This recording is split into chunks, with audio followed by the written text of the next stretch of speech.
Thanks for checking out the Brad and John Show podcast. This segment of the show is brought to you by John Combest's book, Stalking, Harassment, Internet Trolling, A Guide to Recovering and Rebuilding After Online Attacks. It's a great reference if you've ever been the unfortunate target of a social media attack. It's available on Amazon. Just search John Combest. That's C-O-M-B-E-S-T, John Combest, and the book will show up in your search results. Now it's time for another segment of the Brad and John Show. Can you handle it? I'm Egbert, the owner of this station. Check out my website at egbert.com. That's E-G-G-B-U-R-T, egbert.com. Now it's back to Brad and John. Check out their website at bjshow.co. The BJ Show? Come on, guys. Anyway, here's B and J. I think we disappointed Egbert with the name of our website. What do you think? I want to know if Egbert is related to the Eggman from Beatles fame. I don't think so. You know, I've never been. This is a really unpopular opinion, Brad. Particularly somebody who's into music as much as you are. Not a Beatles guy.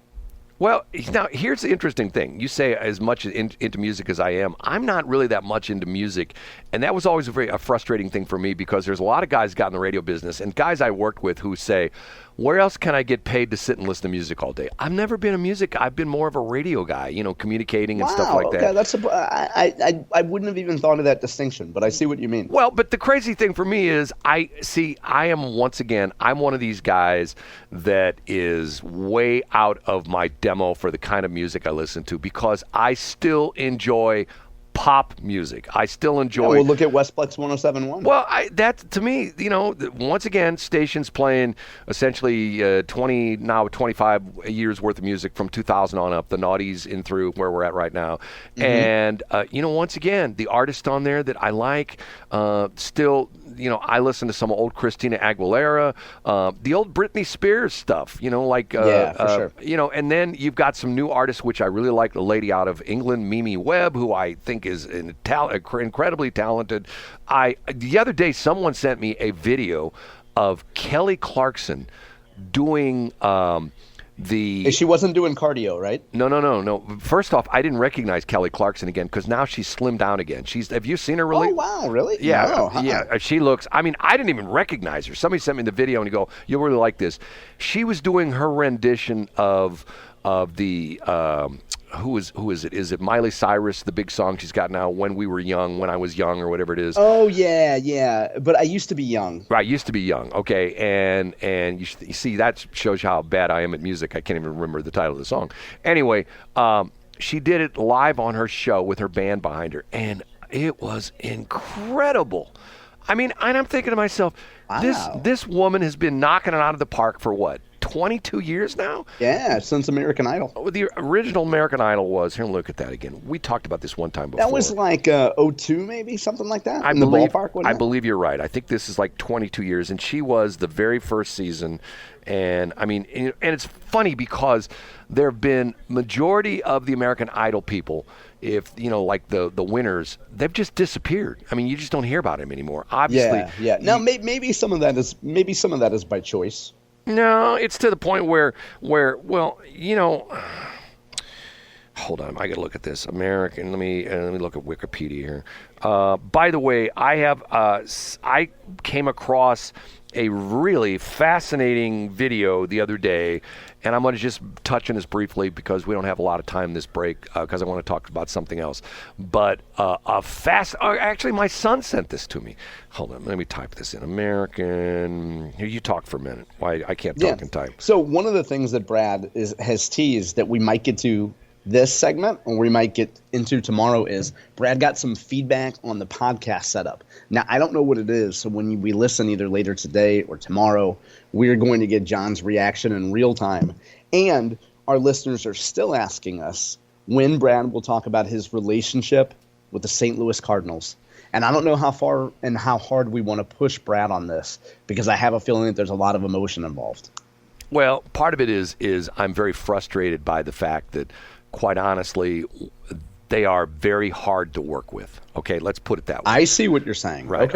Okay. So it's not about the on-field product. It's not about managerial decisions. It's about the literal organization of the group. Well, okay, here we go. American Idol, June 11th, 2002.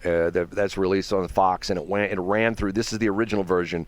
It ran through April 7th of 2016. Then it was reincarnated at ABC from March 11th, 2018 to present. So Kelly Clarkson was in the first season. So June 11th, 2002, and being it's 2024. Right now it's 21 years. In June 11th, she will have had, and she was on that, I believe she was on the very first show.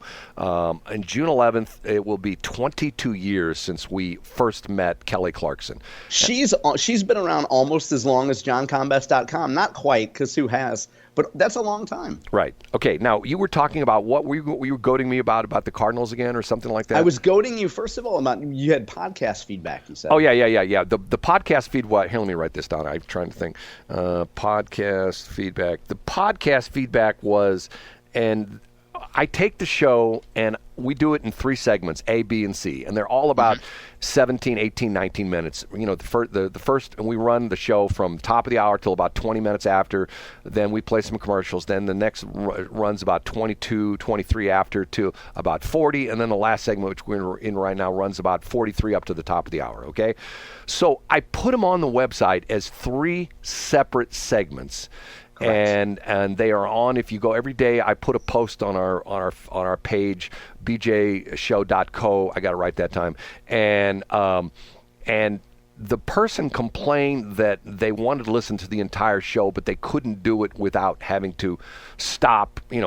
Play the first segment and then play the second segment and play the third segment.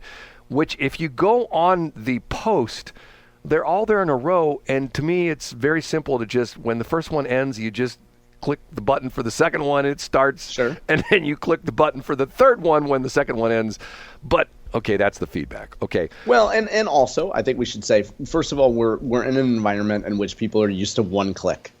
Right. And part of the feedback I got on my website, and 2 people have pointed this out to me, Brad. When I updated and I went to WordPress, and by the way, this isn't going to be as technical as it sounds, but now when you go to johncombest.com, you have the date. So today it says Thursday, January 18th, and you have to click on the date.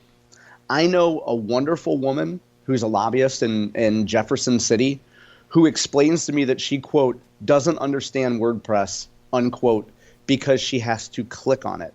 Now, being who I am, Brad, I replied to her and I said, hey, what you should do is you should load it. And then I said, use your thumb to scroll and click. But people are so used to not having to click. We do appreciate the feedback, and I will say for you, Brad, and this is something that I don't know when the last time I expressed this to you was, but you are never so arrogant or so big egoed that when people give you feedback or I give you feedback that you dismiss it and say, well, that's not the way it is. That's not the way we're going to do this around here. And people who have feedback should give it to you, and we consider it and we talk about it. The interesting part of this is that when Shelley and I used to do the show, it was a 2-hour show, and when the show was done, we probably had a good hour and 20 minutes worth of content, and same thing, we ran 3 segments an hour. So in other words, a 2-hour show, we did 6 segments, and I just put it all together. I just put it all together in one great big long podcast. People complained about that. Yeah, I'm They sure. said, it's too long.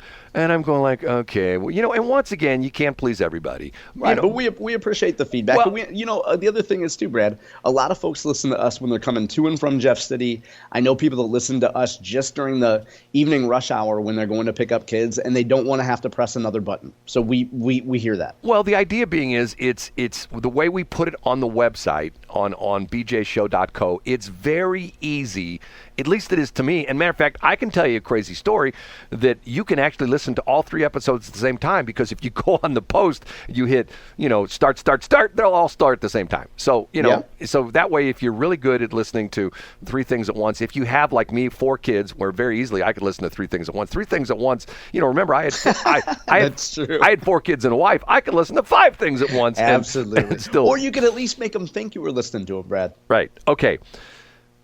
Very quickly, my son sent me, and this is something that I want to touch on maybe in a future episode. My son sent me this fascinating interview with this guy, two record guys, by the name, the main guy's name is Rick Beato, Beato. And Rick is an interesting guy, is a multi-instrumentalist. He can play guitar, bass, drums, keyboards. He's one of these guys. And he's done a lot of studio sessions. He's worked as a musician, a studio musician. He's done, touring and stuff like that. He's been a studio engineer, a mixer, all this kind of stuff. And why my son sent it to me, he essentially said that we've talked about this on the radio before. The radio business changed in 1996 when the FCC, when the Communications Act of 1996 came out, which essentially changed the ownership rules. And it used to be, way back when I first got in the radio, a company could only own 7 AM and 7 FM in the entire country, and you couldn't own more than one in each market. So in other words, most of the big companies like CBS and Westinghouse and RCA and the General Electric, the big operators at the time, they owned 1 AM and 1 FM. Hence, we had CBS here in St. Louis, which owned, at the time, they owned KMOX AM, KMOX FM, and KMOX TV. And then the Communications Act of 1996 came along and blew things open. These guys, both are music veterans, they say that changed the radio business and it killed rock and roll. And because you had so much consolidation? Well, it was, I'll send you the link. I mean, and once again, maybe this is a little bit too much inside baseball, because what they talked about, I'm sitting there thinking to myself, these guys are exactly right. Because to a certain extent, consolidation. But what's interesting about it is not necessarily consolidation of ownership of radio stations, which they do point out was a major problem, but consolidation of the creative process within the music industry. Because they talked about that what happened was the big record companies had their prize producers and their prize sound engineers, their prize mixers, and these guys did all the records. So it got to the point where everything sounded the same. I see. So it's like that era in pop music when everybody was using auto-tune because T-Pain did it. So everything for a 3-year period sounded exactly alike. Or if you go back in the early 60s, it was the, what the heck is his name? He's still in jail. Or maybe I think he died in jail.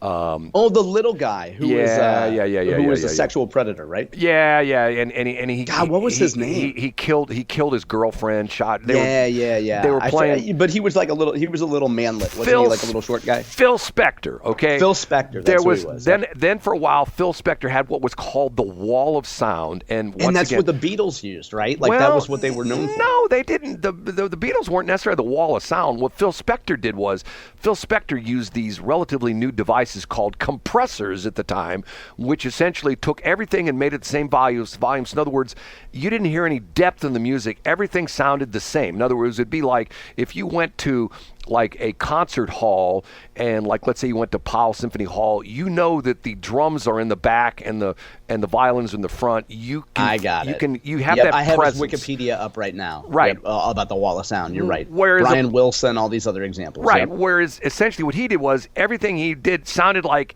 everybody, take this symphony orchestra and put them in a line. And there's no differentiation. Right. There's no depth. Like you said, the percussion in the back and the violas in the front. Right.